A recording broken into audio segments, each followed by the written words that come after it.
What is the most and why the hell do you know that? Fact. Story 1. An ear infection left untreated can grow and sit for years on end, slowly eating away at your ear canal.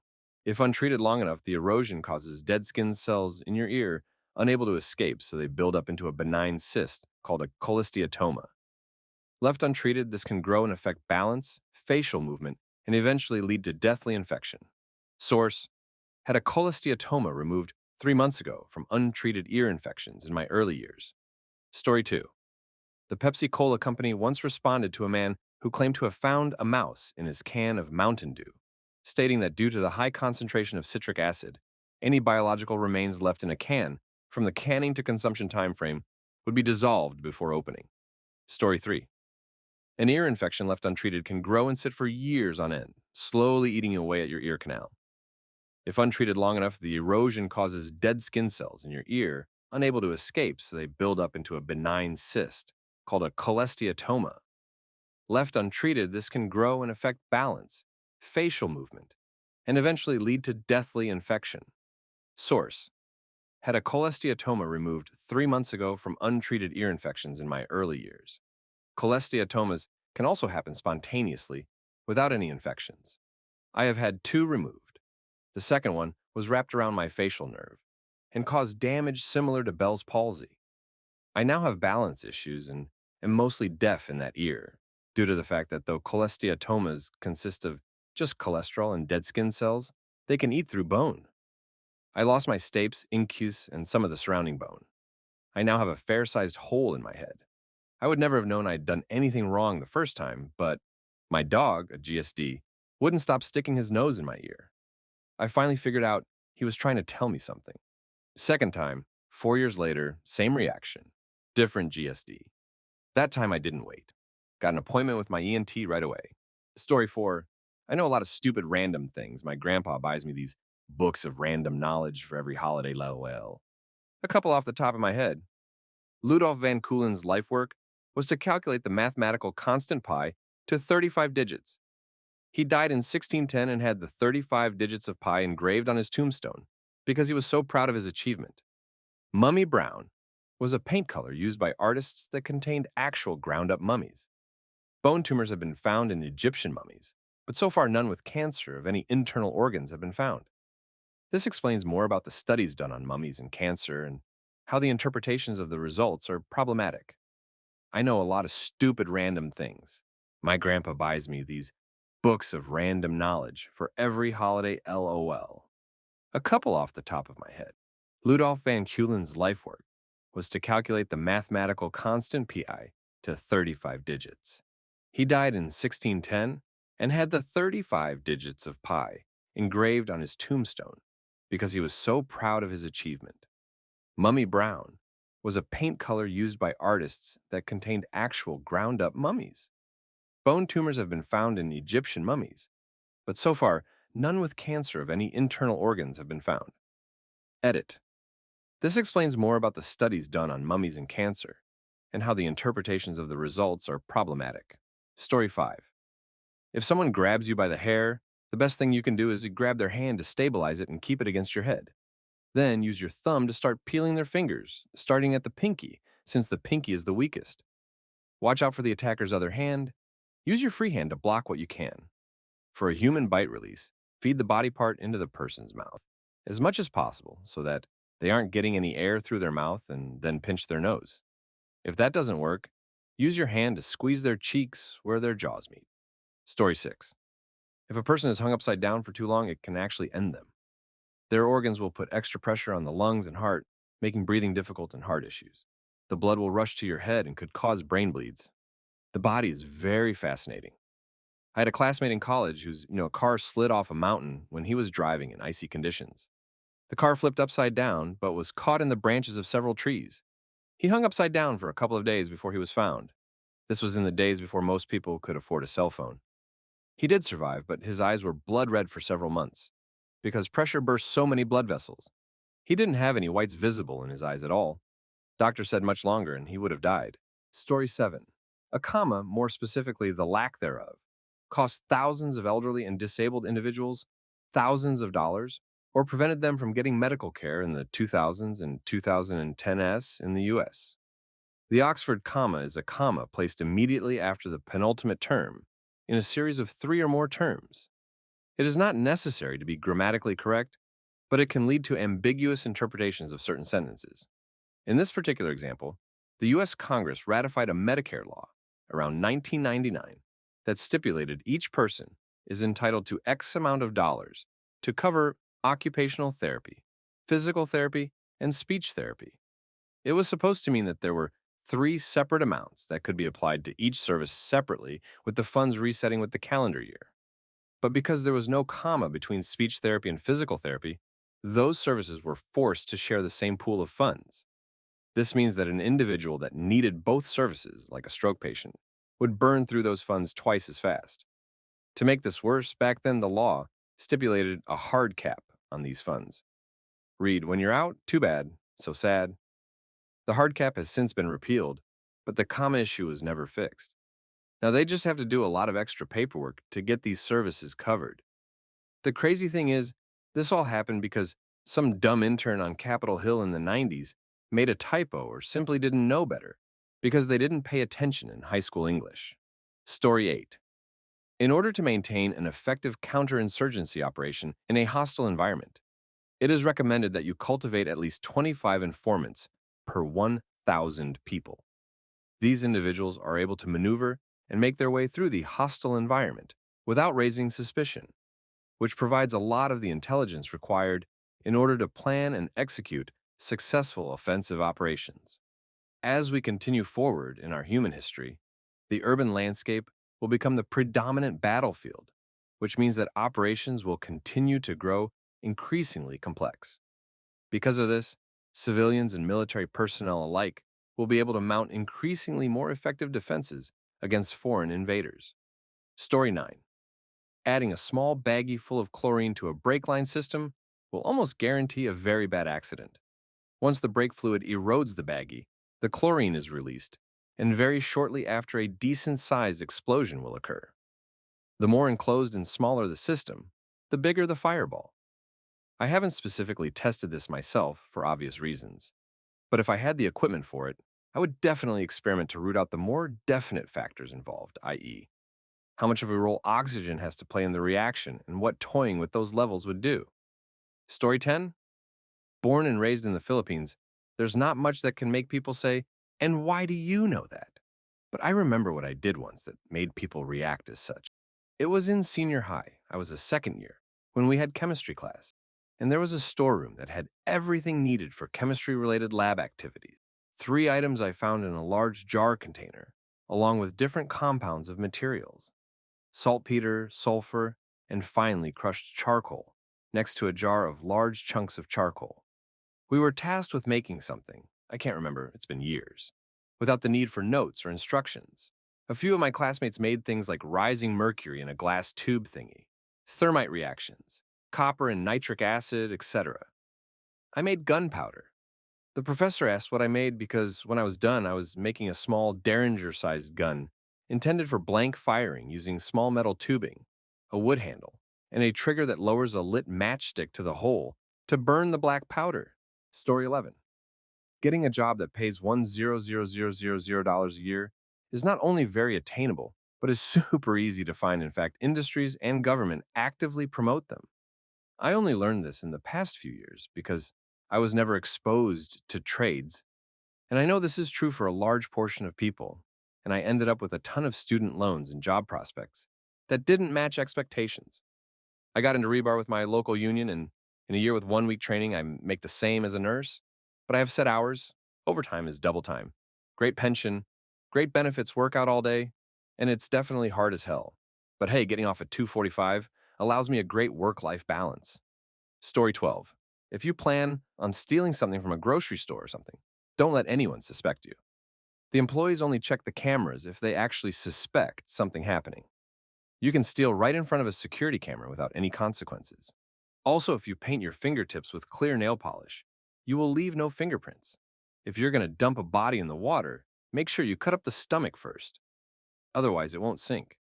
If you're being chased by a dog, Don't spend time running around in a zigzag or something like that to confuse the dog. It's not as effective as you think. Story 13. Here's a bunch of fun archaeology facts. Biting through a carrot or a finger requires the same amount of pressure. If you find a rock and wonder if it's bone, lick it. If it sticks to your tongue, bone. Don't actually lick. Risk of disease. Ancient Greece produced a huge amount of olive oil, partly for consumption, mainly for intercourse. I'm not 100% sure if this one was disproven recently. Ancient Romans used clay discs on sticks when they couldn't get sponges to wipe their butt. These often included images and names of those they wished to curse. Bonus.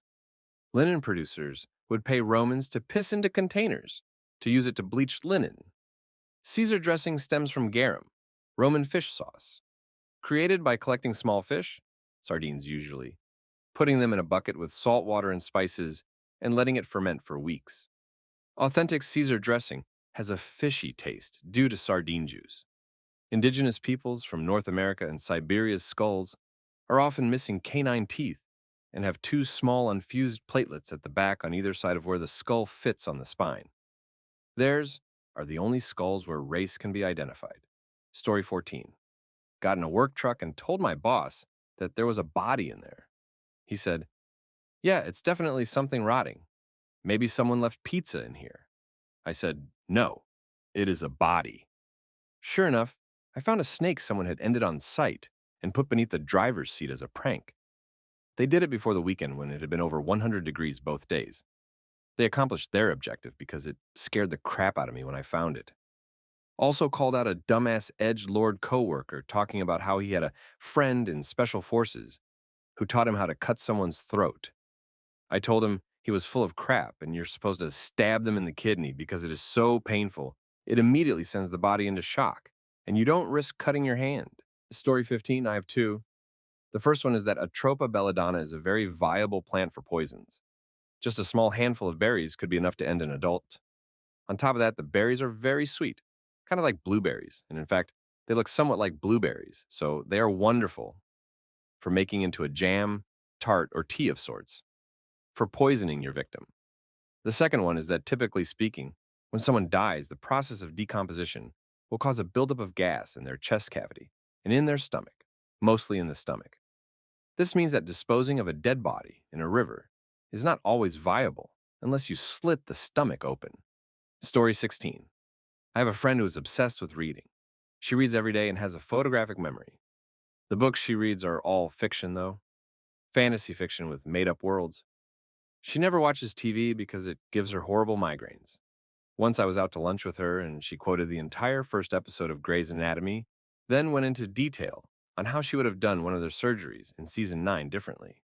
This confused me because I know she hates TV. Apparently, she reads movies and shows scripts for fun, and with no medical school or classes, knows how to perform over 30 different surgeries perfectly. Now she calls herself Lexi Gray. Her knowledge scares me. Story 17. Canis Major A is the brightest star in the sky, and we named it after dogs or wolves. It's also named after dogs, wolves, in languages from all across the globe. Some have it as a specific name considered to be a dog's name, like Sirius. It was initially thought to be a human universal, but a handful of small tribal societies have named it something else. Nonetheless, this suggests we named it extremely early in our history, long before we spread out across the planet, or else it's a hell of a coincidence. Celestial Wolf in Chinese Dogface by the Blackfoot Dog Guardian of the Path of Souls in Cherokee, Wolf Star in Pawnee for some examples. Given that it is the brightest and most prominent star, it may also be the first one we named. Before we left Savannah, we looked at the stars and decided they needed names, and the first one we named was Dog. Alternatively, we decided to actively seek out the brightest star, specifically to name it after dogs, before we named the others. Story 18. Not sure if I qualify. One day in summer of 2019, back when I was in the Danish equivalent of high school, I was a tiny bit stoned and binge-watching interesting fact videos to fall asleep to at crap o'clock in the morning after a night of video with the boys. One video was an explanation of how many times one would have to fold a standard sheet of paper over itself in order for its height to reach the moon. If you haven't seen it, the answer is 42 or 44 or something like that. The very next day, well, technically the same day because I stayed up late, I'm fighting off sleep in math class when the teacher brings up something about exponentiality, I think, and starts illustrating a concept for the class by posing a very familiar sounding question. Can any of you tell me how many times you would have to fold a standard sheet of paper over itself, blah, blah? You get the drift. My classmates take turns at guessing numbers between 60,000 all the way up in the quadrillions, because of course they did. Half asleep, it suddenly occurs to me that I, for once and against all expectations, have the answer to a question in math, which I generally suck at. I quickly raise my hand, but it's too late. The teacher is going to tell the class the right answer. The moment is slipping away from me. Without thinking, I yelled out, "No, don't say it. I know this one. Let me have this." My teacher was pleased. He could tell I wasn't kidding. "All right, my name. Tell us," he said. I said, "It's 42 or 44, depending on a few factors, but it's in that area." I had never seen that teacher smile at me without pity before. The class was alive with laughter. But as they quieted down, the teacher informed them that I was indeed correct, at least somewhat. It is obviously not physically possible to fold it like that, and 42 is not the exact answer, but theoretically I was correct for once. Why did I know that? Weed, mostly. And the teacher knew that, but the rest of the class didn't. They thought I was a genius, exaggerating a bit. And that is the story of the only math class I am glad I showed up to.